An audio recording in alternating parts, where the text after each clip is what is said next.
는 국민의 준엄한 심판을 받들어 대한민국 의료를 파국으로 몰아가고 있는 의대 정원 증원과 필수 의료 정책 패키지 추진을 즉각 중단하고 원점 재검토에 나서기 바랍니다.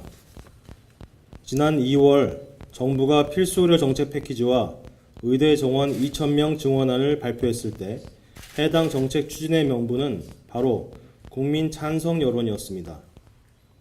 정부는 편향된 질문을 통해서 도출된 의대 정원 증원 찬성 여론을 등에 업은 채 객관적이고 논리적인 근거를 들어 이를 반대했던 의사들을 밥그릇 챙기기에 급급한 파렴치한 세력으로 매도했습니다. 이러한 정부의 무리한 정책 추진으로 말미암아 미래에 대한 희망이 사라진 전공의와 학생들은 급기야 사직서와 휴학계를 제출하고 병원과 학교를 떠났습니다. 지금까지 정부는 자발적으로 자신들의 미래를 포기한 전공의들에게 업무 개시 명령과 진료 유지 명령을 포함한 생전 처음 듣는 갖가지 명령들을 남발하며 공권력을 남용하여 전공의들을 굴복시키려 했습니다. 학생들은 휴학을 허가하지 말라는 초헌법적 명령을 대학에 내렸습니다. 그리고 임기 중 회장 사퇴라는 초유의 위기 상황을 수습하고 정부의 무리한 정책 추진에 저항하기 위해 만들어진 대한의사협회 비대위에 지도부를 고발하면서 무리한 수사를 이어가고 있습니다. 특히 정부는 의협 비대위원장과 비대위 조직위원장이 집회에서 회원들의 투쟁 참여를 독려했다는 이유로 면허정지 3개월이라는 터무니없는 행정처분을 내렸습니다. 그리고 이에 대응하여 의협에서 제기한 면허정지 행정처분, 효력정지 가처분 신청에 대해 어제 법원은 법리적으로 검토하기보다는 가처분 신청을 받아들일 경우 의사 집단 행동 등이 확산될 수 있다는 말도 안 되는 정치적인 이유로 가처분 신청을 기각했습니다. 이에 앞서 서울행정법원은 정상적인 절차를 무시한 채 추진된 의대 정원 증원 발표의 효력정지 가처분 신청을 기각하기도 했습니다.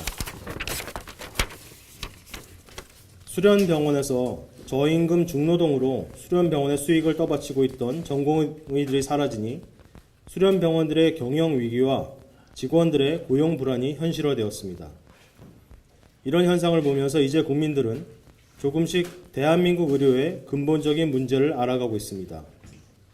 또한 한 달 이상 지속되는 수사에도 불구하고 의협 비대위 지도부에 대한 어떠한 혐의점도 찾지 못하는 경찰의 모습에서 국민들은 정부가 무리하게 의사들을 탄압하고 있다는 사실도 알아가고 있습니다.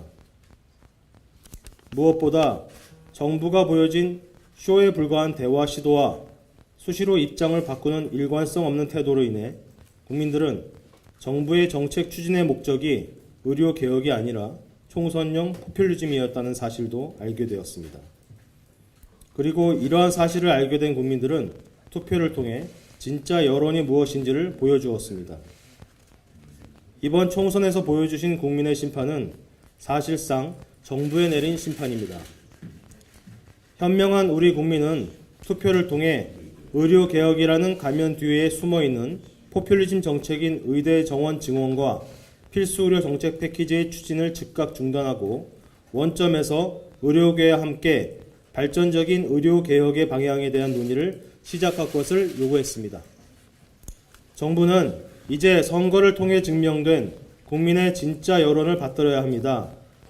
이에 더욱 빠르게 흘러가고 있는 의료 파국의 시계를 멈추고 국민의 생명과 건강을 지켜낼 수 있도록 의료계의 요구를 적극적으로 받아들이는 것이 옳음을 인정하시기 바랍니다.